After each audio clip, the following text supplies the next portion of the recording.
На светскиот ден на детето, децата си ги кажаа проблемите. Сакаат подобри услови за да останат да живеат и да работат во земјава, бараат здрава и чиста животна средина, се спротивставуваат на насилството во училиштата. Седнати на заедничка маса со речиси половина владин кабинет, гласно го кажаа својот став.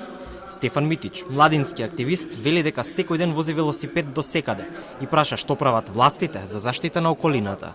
Реалноста е дека оваа моја мала постапка не се споредува со моменталното ниво на загадување и жртвата која треба да ја прават, а не ја прават компаниите, индустриите и државата. Слободните позиции за кои се бара работен кадар не бараат високо образование, туку бараат висока стручна спрема. Тоа ние како млади не го знаеме, а и нашите родители кои ни помагаат да се усмериме не го знаат, па поради тоа правиме одредена дискриминација на средното стручно образование и се усмеруваме кон тоа да завршиме факултет и високо образование, што е навистина голема грешка. Одговор стигна од министрите кои внимателно ги слушаа. Деца, не е лекот да си заминете од земјава, им порача министерот за здравство. Секаде има проблеми.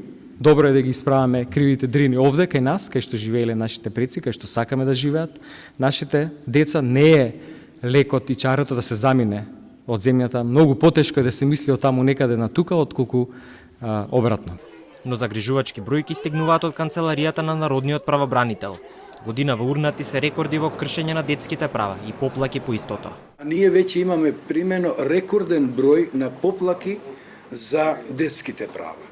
За разлика од другите години во кои сме имале помалку, од 150 до 160.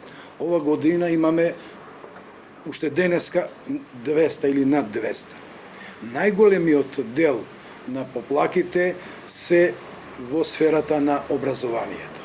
Пријавени се прекршување на детските права поврзани со непримени вакцини кај деца од градинка и училиште. Врсничкото насилство исто така една од причините за потпишани поплаки и представки до чуварот на интересите на граѓаните.